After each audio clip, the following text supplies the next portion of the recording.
Hello friends. आज हम lateral entry, जिसे हिंदी में पार्ट्स प्रीवियस कहते हैं, उसके बारे में जानेंगे।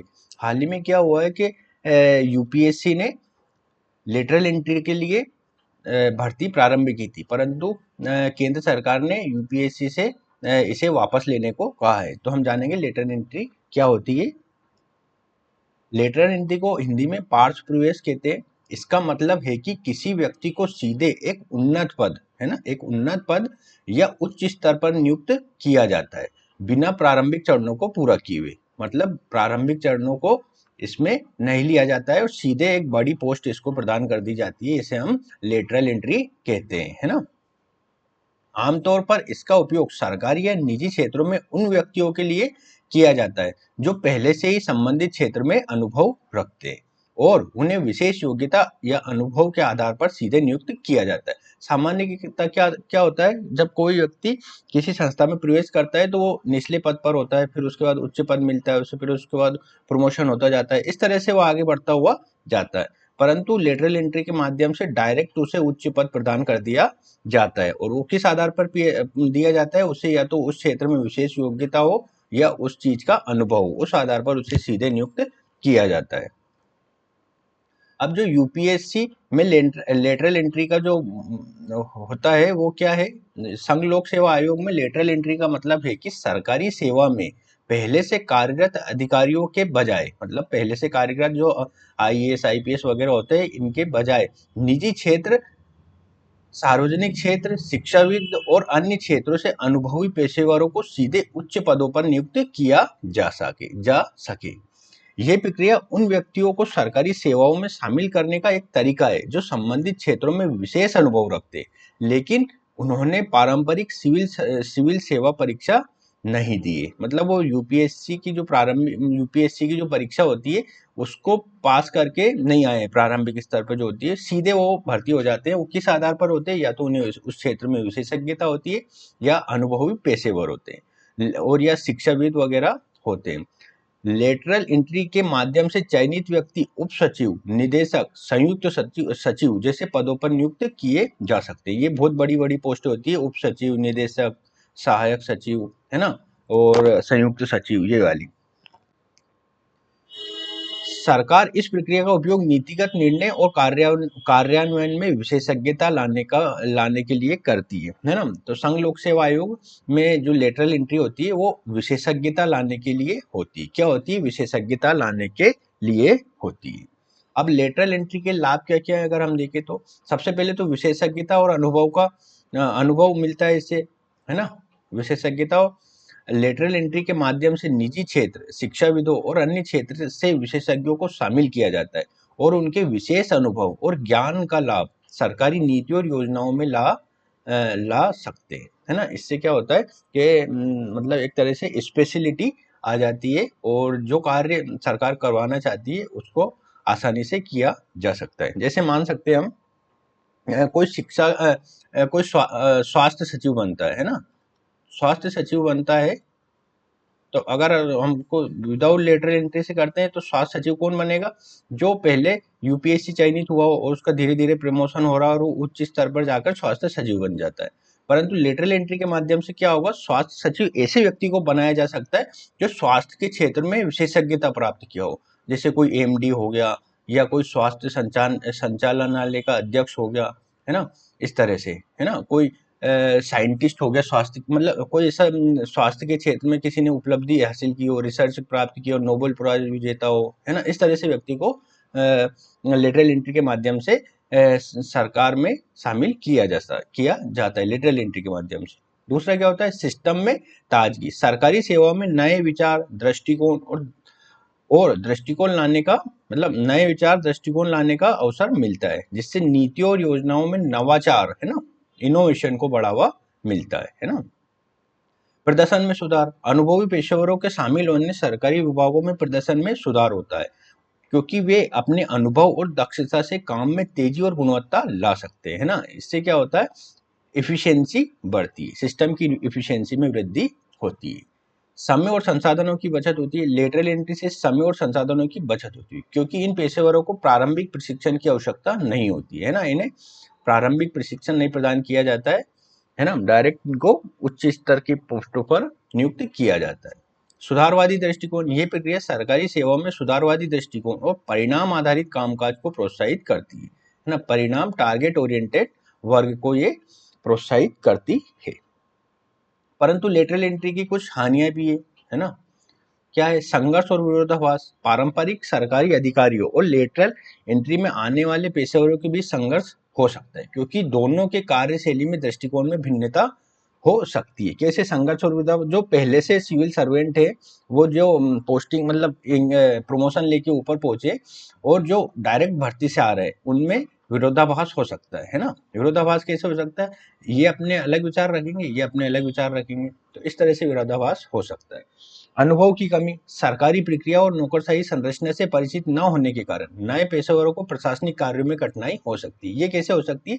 कि जो पहले से सिविल सर्वेंट है, वो पूरी प्रशासनिक कार्यशैली को जान चुके हैं कि कैसे प्रशासन में कार्य किया जाता है, और अपने जो अधीनस्थ अधिकारी है उनसे कैसे कार्य करवाया जाता है। परंतु लेटरल एंट्री के माध्यम से जो भर्ती की जाएगी, उन्हें प्रशासनिक अनुभव कम होगा या ना के बराबर होगा, तो वो प्रशासनिक कार्यों को कुशलतापूर्वक करने में कठिनाई महसूस करेंगे। समान अवसर की कमी, लेटरल एंट्री के माध्यम से चयनित व्यक्तियों को बिना सिविल सेवा परीक्षा दिए सीधे उच्च पदों पर आ सकते हैं, जिससे पारंपरिक चयन प्रक्रिया के माध्यम से आने वाले उम्मीदवारों को समान अवसर नहीं मिल पाता है। इससे क्या होता है, ये वर्तमान में यही मुद्दा बना हुआ है कि इसमें क्या होता है, जो नॉर्मल सिविल सेवा होती है उसमें आरक्षण प्रक्रिया का पालन किया जाता है। आरक्षण प्रक्रिया का पालन किया जाता है ना। SC ST OBC जो भी आरक्षण दिया जाता है उसके हिसाब से पूरी प्रक्रिया का पालन होता है। परंतु लेटरल एंट्री में इस तरह का प्रावधान नहीं है, इसमें कोई आरक्षण नहीं दिया जाता है और सीधे भर्ती की जाती है। तो यहाँ पे ये विरोध हो रहा है कि ये सामाजिक न्याय के सिद्धांत के विरुद्ध है ना, सामाजिक न्याय है ना, सामाजिक न्याय के सिद्धांत के विरुद्ध है। तो इस आधार पर इसको वापस लेने की बात कही है। लेटरल एंट्री की और क्या हानि है? राजनीतिक हस्तक्षेप, लेटरल एंट्री की प्रक्रिया में कभी कभी राजनीतिक हस्तक्षेप की संभावना हो सकती है, जिससे निष्पक्षता पर सवाल उठ सकते हैं। ये प्रक्रिया, इसमें क्या हो रहा है कि हाल ही में मतलब कुछ लोगों ने ऐसे आरोप लगाए हैं कि लेटरल एंट्री के माध्यम से संघ के लोगों को शामिल किया जा रहा है ना, संघ के लोगों को शामिल किया जा रहा है, इस तरह की बातें उठकर आने लगी, तो निष्पक्षता पर सवाल उठ रहा है।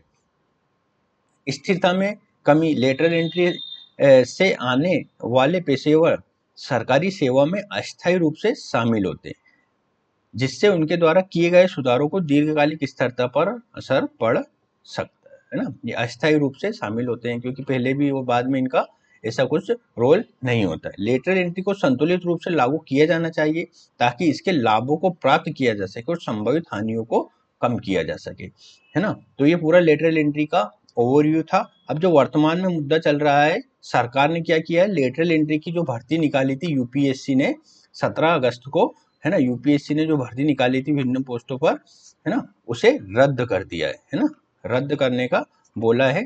जो जीते, मैं बता देता हूँ ऑर्डर, है ना, ये ऑर्डर है जो डॉक्टर जितेंद्र सिंह जो राज्य मंत्री हैं, स्वतंत्र प्रभार किसके, राज्य मंत्री प्रधानमंत्री कार्यालय के हैं, और कार्मिक लोक शिकायत और पेंशन मंत्रालय के भी ये मंत्री, और अन्य विभागों में भी ये देखते हैं। तो इन्होंने क्या लिखा है अपने लेटर में, प्रीति सुदान जी को लिखा है। ये कौन है?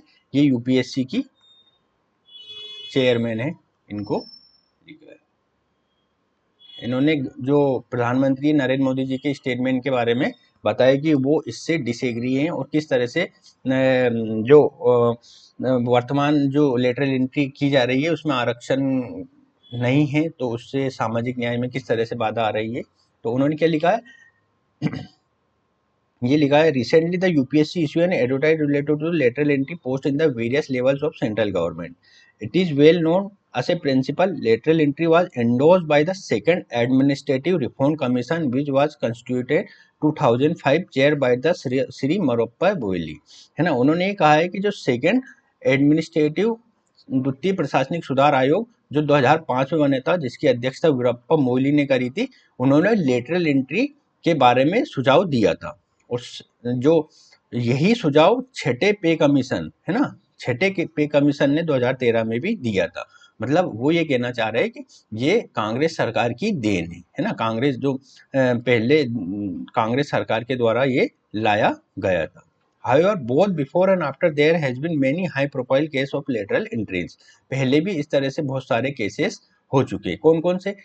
अंडर अर्लियर गवर्नमेंट, पहले वाली सरकार, मतलब ये कहना चाह रहे हैं यूपीए सरकार। Post as important date the secretary in various minister leadership of UIDAI, है ना, आधार वाला, have been given to lateral entrance without following any process of reservation. पहले भी बिना किसी आरक्षण के कोई नियम, बिना किसी आरक्षण के नियम के इस तरह की पोस्ट भरी गई थी। Further it is well known that member of in famous national advisory council used to run a super bureaucracy that control the prime minister office. तो एनएससी के बारे में भी इन्होंने कहा है कि यहाँ पे भी इस तरह की बातें हुई थी। While most of the major lateral entry before 2014 were made in ad hoc manner, including cases of alleged favorism, effort of our government have been to make the process institutionally driven, transparent and open। देखो ये 2014 के पहले की बात कह रहे हैं। 2014 के पहले की बात कहने का तात्पर्य है कि जो कांग्रेस सरकार या यूपीए की गवर्नमेंट थी उसके बारे में ये कहना चाहते हैं। Further, the Honorable Prime Minister is often believed that the process of lateral entry must be aligned with the principle of equity and social justice enshrined in our constitutional, particularly concerning the provision of reservation। इसमें ये कहा गया है कि ये सब बातें होने के बावजूद भी जो हमारे प्रधानमंत्री है उनका ऐसा मानना है कि जो लेटरल एंट्री की जो प्रक्रिया है वो इक्विटी, समानता और सामाजिक न्याय के जो संविधान में सिद्धांत है उनके अनुसार होना चाहिए। For the honourable prime minister reservation in public employment is cornerstone of our social justice framework aimed at addressing historical injustice and promote inclusiveness, है ना। तो ये ऐसे कह रहे हैं कि हमें सामाजिक न्याय के आधार पर ही ये चीजें करनी चाहिए। आगे क्या लिखते हैं? आगे लिखते हैं it is important that the constitutional mandate toward the social justice is upheld so that the deserving candidate from marginalised communities get their rightful representation in the government service, है ना। जो हाशिए पर जो समुदाय है उनको पर्याप्त प्रतिनिधित्व मिलना चाहिए, ये कहना चाहते हैं। Since these positions have been treated as specialized and designated as a single cadre post, there has been no provision for reservation in these appointment। ये कहना चाहते हैं कि लेटरल एंट्री सीधे वर्दी में जो है सिंगल केडर पोस्ट होती है, तो इसमें रिजर्वेशन का अभी कोई प्रावधान नहीं है। और आगे ये कहते हैं this aspect needs to be reverse and reform in context of the honourable prime minister focus on ensuring social justice, है ना। जो ये लेटरल एंट्री में अभी रिजर्वेशन नहीं है उसको पुनर्विचार किया जाना चाहिए, है ना, जिससे क्या हो सके, सामाजिक न्याय के सिद्धांत को स्थापित किया जा सके। तो hence I argue the UPSC to cancel advertisement for lateral entry issued on 17/8/2024।